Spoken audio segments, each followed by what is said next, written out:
kegiatan kampanye publik gitu. Nah, di kampanye ini pemanfaatan media massa dan media sosial itu yang paling memegang peranan. Jadi kalau mobilisasi sosial ini lebih ke kegiatan-kegiatan yang bisa lewat media atau tidak lewat media, jadi pertemuan-pertemuan langsung, dukungan-dukungan yang diberikan oleh banyak pihak gitu ya, terutama misalnya hari-hari tertentu gitu ya, hari gizi, hari kesehatan, itu terus kita suarakan stunting. Kemudian di kampanye publik itu biasanya umumnya yang lewat media massa dan lewat media sosial. Jadi yang dijangkau itu tidak hanya keluarga dengan balita atau balita, tapi juga sebenarnya semua masyarakat gitu, publik. Lalu ada lagi yang komunikasi antar pribadi. Nah, kenapa ini jadi penting? Karena semua studi mengenai perubahan perilaku itu menyatakan bahwa komunikasi antar pribadi inilah yang paling efektif mengubah perilaku gitu. Dari sisi kalau kita bilang ini sebagai saluran gitu ya, saluran komunikasi, KAP itu ada saluran yang paling efektif mengubah perilaku. Tapi ada tapinya nih Bapak Ibu. Namun karena ini sangat bergantung pada masing-masing individu, sehingga mengharapkan individu-individu itu untuk konsisten dan benar-benar bisa membuat perubahan itu terjadi, itulah itu tantangannya gitu. Jadi kalau saya bisa kasih ilustrasi, misalnya di KAP ini konseling yang dilakukan oleh nakes, oleh kader, posyandu gitu ya, itu adalah KAP gitu, bagian dari KAP. Konseling yang satu persatu gitu, misalnya seperti di posyandu di meja 4 ya Ibu ya, meja 4 ya kalau nggak salah konseling ya Bu.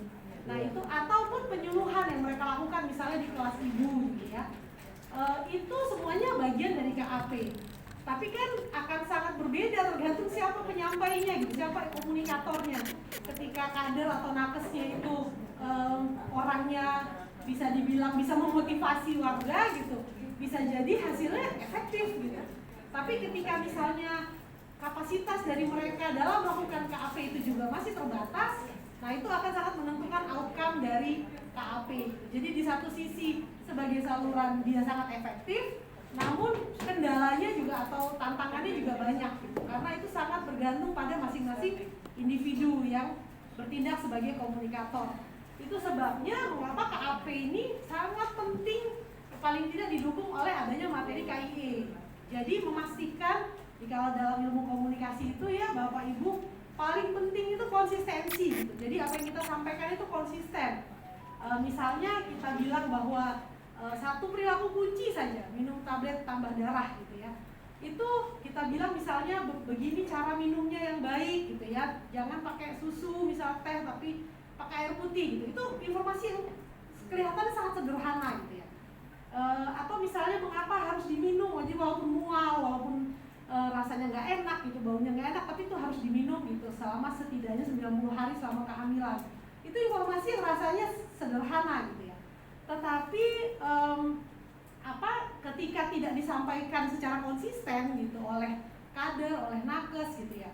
Nah disitulah peranan materi KIE yang ada gitu, bagaimana ada lembar balik, ada mungkin pengingat melalui WhatsApp gitu ya, ada poster, ada segala macam. Itu sebenarnya untuk memastikan bahwa informasi atau pesan kunci yang kita miliki itu tersampaikan gitu dengan konsisten, walaupun komunikatornya itu orangnya bisa berbeda-beda gitu. Jadi KAP itu lagi-lagi sangat efektif, namun itu tadi ada beberapa tantangan yang perlu kita atasi gitu ya, baik dari kapasitas si komunikatornya maupun dari alat bantunya, dalam hal ini adalah materi KIE.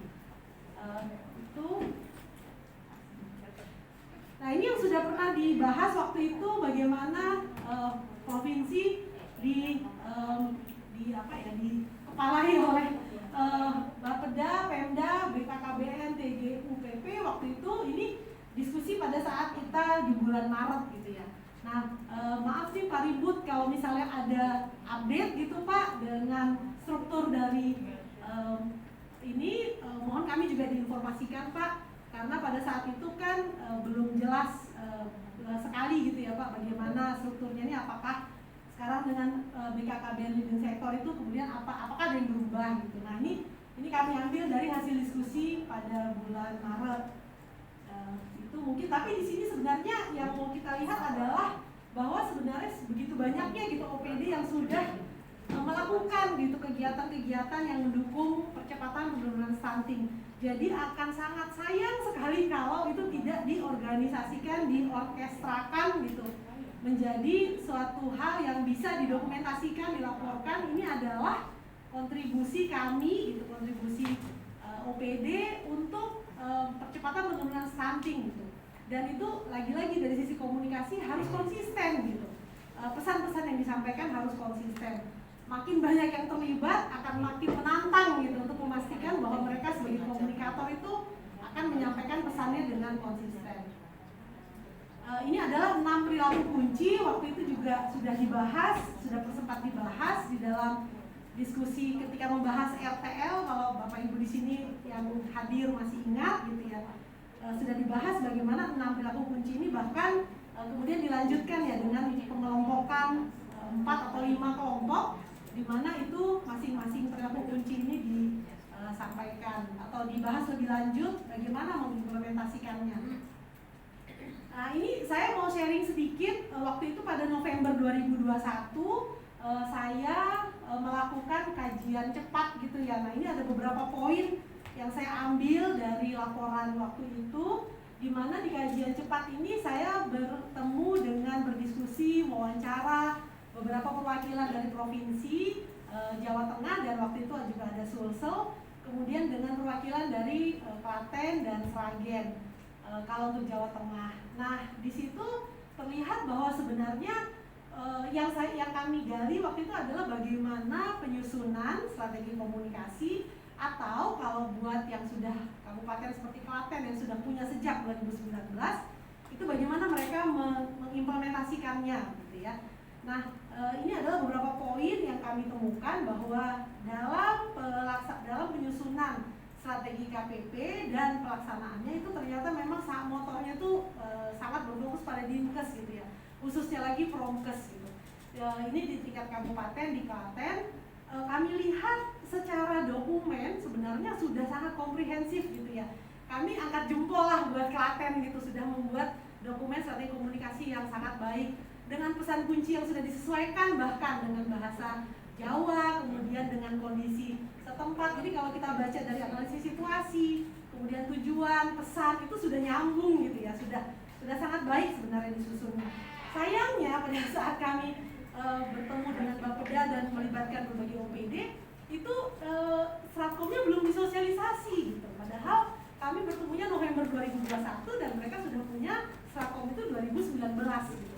Jadi sangat sayang bahwa ternyata dokumen itu hanya disimpan gitu ya, tapi tidak digunakan benar-benar sebagai dokumen untuk mengecek pelaksanaannya gitu. Kemudian materi KIE itu ternyata juga sudah banyak dikembangkan dan sudah sangat beragam. Banyak sekali inovasi-inovasi, mereka bikin singkatan-singkatan gitu ya. Apa itu waktu itu ada cantol lah, ada apa gitu. Jadi ada banyak sekali program yang dibuat dan itu melibatkan bahkan remaja gitu, remaja usia pranikah. Terus kemudian ada kegiatan monitoring juga sudah dilakukan gitu ya. Bahkan di tingkat provinsi sudah ada penilaian kinerja gitu. Jadi waktu itu Ibu Dani kebetulan mengundang kami untuk menjadi observer di rapat koordinasi, dan di situ kami mendapatkan informasi mengenai adanya penilaian kinerja di 16 kabupaten kota prioritas nasional dan ada 19 kabupaten kota perintis. Ada juga rekomendasi Bapeda, kami dapat catatannya gitu ya, apa saja yang disarankan. Jadi kalau kami lihat ini sebenarnya kami melihat itu tadi ya, semua itu sudah bekerja keras gitu. Nah sayangnya itu dia karena belum contohnya begini ya, misalnya Diskominfo itu sudah membuat materi KIE gitu. Tapi kenapa nggak fokus pada 6 perilaku kunci misalnya gitu. Jadi pesan-pesannya itu masih istilahnya belum nggak fokus pada 6 perilaku kunci, kan itu sangat sayang. Padahal mereka punya saluran dari radio, dari media luar ruang, itu yang bisa dimanfaatkan. Dan waktu kami bertanya itu istilahnya apa ya, kalau dari orang luar tuh ngelihatnya tinggal ngobrol aja gitu sama Promkes gitu ya. Misalnya karena Promkes sudah punya materi KIE, tapi saluran yang dimiliki oleh Dinas Kominfo itu belum dimanfaatkan secara optimal gitu. Itu yang kami temukan. Lalu ada soal pendataan gitu ya. Ini EPP BDM ini memang ini Balita EPP BGM ya Bu ya? Iya betul. Ya, nah itu juga ternyata ada perbedaan data gitu. Jadi pendataan juga menjadi satu hal yang cukup krusial gitu ya. Dan nanti bisa jadi ini menjadi satu poin yang perlu didiskusikan juga di dalam strategi komunikasi, bagaimana agar pendataan ini juga bisa bisa dilaksanakan untuk bisa menjadi sumber referensi gitu ya, bahwa kegiatan yang dilakukan ini memang sudah hasilnya sudah tercatat dan itu catatannya itu sama gitu di tingkat provinsi. Sampai katanya udah ada puskesmas juga melakukan pencatatan secara mandiri gitu ya, mungkin untuk bagian dari verifikasi. Lalu dari Bapeda juga menekankan pentingnya memperluas sasaran prioritas. Jadi kelompok primer dan sekundernya itu perlu melibatkan di luar dari keluarga dengan balita atau balita gitu ya, tapi juga kepada remaja. Nah, lalu kami juga mendapat informasi pada saat itu November 2021 itu BKKBN sedang menyiapkan peran penanggulangan stunting, pembentukan sekretariat stunting. Nah, waktu tadi kami dapat informasi dari Mas Bahri mengenai TPPS gitu ya sama TA, itu pada saat itu kami belum keluar itu kata-kata itu gitu ya. Jadi kami belum peran itu belum ada gitu dalam riset kami. Lalu ada banyak yang mau direkrut, tim pendamping keluarga. Nah, untuk memastikan bahwa strategi komunikasi ini nantinya sudah merefleksikan situasi terkini, nah itu kami perlu Pak Ribut mungkin nanti diberikan informasi sekarang ini bagaimana agar buat kami gambaran peranan masing-masing pihak yang ada ini dengan adanya perubahan Perpres 72 itu menjadi tergambar gitu di dokumen strategi komunikasinya. Banyak sekali ya aplikasi-aplikasi ya, Kementerian Agama juga punya aplikasi, BKKBN juga punya aplikasi, dan kita harus mengakui bahwa beragam aplikasi ini ketika diintegrasikan tidak semudah kelihatannya gitu ya. Kayaknya ini teknologi tinggal di istilahnya diutak-atik sedikit gitu terus nyambung gitu, ternyata nggak semudah itu gitu ya. Jadi bagaimana aplikasi yang sudah ada ini lagi-lagi sangat diapresiasi gitu sebenarnya gitu upayanya.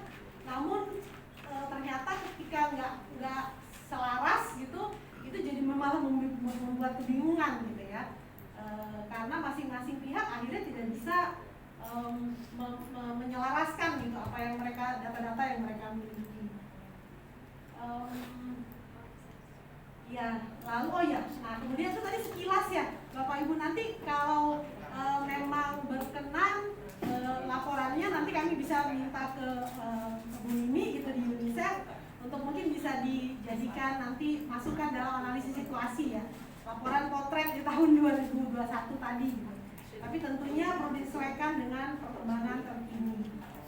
Nah, untuk penyusunan strategi KPP buat provinsi ini adalah informasi yang awal yang dari pemikiran, dari informasi yang kami miliki, ini adalah informasi yang kami butuhkan gitu. Jadi mungkin kalau berkenan Bapak Ibu kita bisa berdiskusi hari ini bagaimana saya perlu tadi ya update dari Bapeda gitu mengenai sekarang ini kondisinya seperti apa, strukturnya bagaimana, apakah ada perubahan atau tidak, lalu kemudian mekanisme apa gitu yang ada, karena lagi-lagi tadi kalau tidak salah Pak Ibu juga menyampaikan ya Pak, kalau bisa dimanfaatkan mekanisme yang sudah ada gitu daripada kita bikin sesuatu yang baru gitu.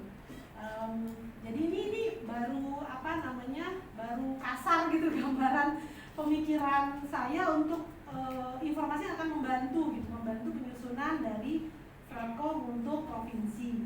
Lalu pemanfaatan inovasi daerah, lagi-lagi tahun 2021 itu kami sempat mendengar bahwa Joko Tonggo itu akan digunakan gitu untuk stunting. Jadi karena sudah terbangun gitu masyarakat sampai di tingkat desa, sudah terbukti waktu itu di COVID berhasil. Nah, bagaimana mungkin ini bisa dimanfaatkan untuk kegiatan untuk kepentingan stunting.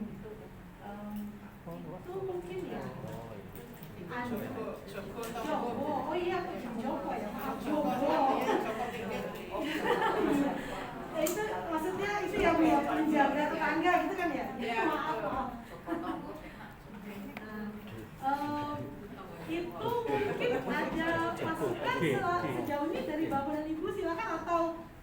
lanjut merefresh yang soal KPP? Oh, silakan. Mungkin kami memberikan respon dulu terhadap apa yang disampaikan oleh Bu Vida tentang update, terutama update untuk struktur KPP. Memang kalau kita bandingkan di bulan Maret itu sudah berbeda Bu Vida untuk struktur organisasi yang merupakan tim percepatan penurunan stunting di Jawa Tengah. Jadi kalau dulu leadnya itu ada di Bapeda Provinsi, tetapi melalui SK yang baru dari Pak Gubernur, leadnya itu ada di BKKBN salah satunya. Jadi ketuanya adalah Wakil Gubernur, kemudian sekretarisnya adalah Bapak Sekda, kemudian sekretarisnya BKKBN bersama dengan Pak Asisten. Nah, Bapeda itu posisinya ada di koordinator bidang PME, perencanaan, monitoring dan evaluasi. Sedangkan untuk bidang KPP dan pendampingan masyarakat, koordinatornya ada di BKKBN. Nah, strukturnya sudah saya bagi di WA grup KPP ini. Nanti untuk mengingatkan, jadi secara lengkap nanti Bu Dika juga akan kami kirimi SK Group tim percepatan penurunan stunting di Jawa Tengah melalui Pak Nuryanto di sana. Saya belum memiliki kontaknya Bu. Kemudian yang kedua mengenai bagaimana peran provinsi dan kabupaten terkait dengan implementasi komunikasi perubahan perilaku. Kami sepakat dengan apa yang menjadi pemikiran Bu Duda. Jadi yang kami sampaikan tadi terkait dengan instrumen adalah bagaimana kita memastikan bahwa strategi komunikasi perubahan perilaku di kabupaten itu bisa terus-terusan dan bisa berjalan. Jadi memang betul kami di tingkat provinsi yang nanti akan memfasilitasi dan mendampingi serta melakukan monitoring evaluasi. Karena kita punya target capaian termasuk juga terkait dengan hal itu yang nanti harus kita identifikasi dan kita laporkan kepada pusat. Kami kira bahwa indikator target itu juga merupakan satu ukuran ya, apakah di Provinsi Jawa Tengah ini mengarah kepada keberhasilan ketercapaian dari prevalensi yang sudah ditetapkan di dalam dokumen perencanaan atau belum. Jadi kami sangat sepakat bahwa nanti kita akan memfasilitasi menggunakan instrumen pendampingan dan fasilitasi sehingga kita bisa memastikan KPP di kabupaten kota itu bisa terjadi. Nah, oleh karena itu kita juga nanti akan mensupport di kabupaten kota agar tersusun suatu strategi komunikasi, karena kondisi di kabupaten kota itu kan tidak sama gitu Bu Bila nih. Isu dan persoalan yang dihadapi tidak sama, kemudian perilaku termasuk faktor-faktor yang mempengaruhi perilaku itu juga tidak sama. Misalnya seperti masyarakat di Banyumas tentu saja juga akan berbeda perilaku dan faktor yang mempengaruhi bagi penduduk yang ada di pesisir, misalnya seperti di Rembang, Pati, Demak dan sebagainya, sehingga diperlukan memang suatu strategi komunikasi yang berbeda. Meskipun kita tetap menggunakan platform tadi di advokasi, sosialisasi, kemudian kampanye dan komunikasi antar individu. Kemudian mengenai proses inisiasi KPP di Jawa Tengah memang betul. Jadi awal kami mendapatkan informasi untuk dukungan komunikasi perubahan perilaku itu sekitar tahun 2018-2019. Pada waktu itu memang kalau tidak keliru yang memfasilitasi dari pusat adalah dari sekretariat Wakil Presiden ya. Dan pada waktu itu memang yang sudah disupport dari Dinas Kesehatan dan kalau tidak keliru dari Kominfo juga. Tetapi progres kesininya memang kami tidak mengetahui secara pasti, tapi kami yakin bahwa Dinas Kesehatan yang dipegang oleh Prokes ini pasti akan jalan untuk komunikasi perubahan perilaku, karena itu sudah menjadi satu program reguler gitu ya, di Dinas Kesehatan. Sehingga sebenarnya pada waktu itu kami agak berbesar hati bahwa KPP di Jawa Tengah ini pasti akan terjadi begitu. Tapi ternyata ada tahapan yang harus dilalui. Nah, ini yang lalu menjadi keresahan kami, dan apalagi KPP itu menjadi salah satu pilar di strategi nasional, sehingga ini harus bisa kita persiapkan dengan baik dan kita harus bisa melihat bahwa prosesnya itu terjadi, karena ternyata ada tahapan yang harus kita lalui dan ada kelompok sasaran primer yang harus kita tuju, yang pada waktu itu kita hanya berbicara tentang 1000 APK atau nyebutnya. Tapi setelah kita menyadari berbagai hasil studi bahwa ternyata kita harus lebih maju lagi nih ke remaja.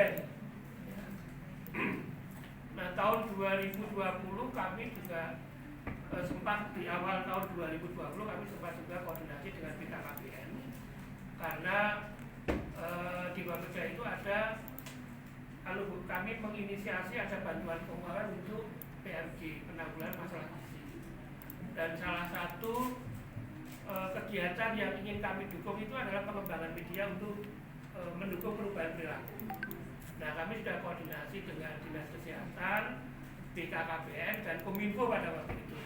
Tapi nggak jalan. Karena dari focusing sehingga Banpin itu sempat di 2 tahun ini tidak bisa kami fasilitasi untuk kabupaten kota. Nah, oleh karenanya ini ada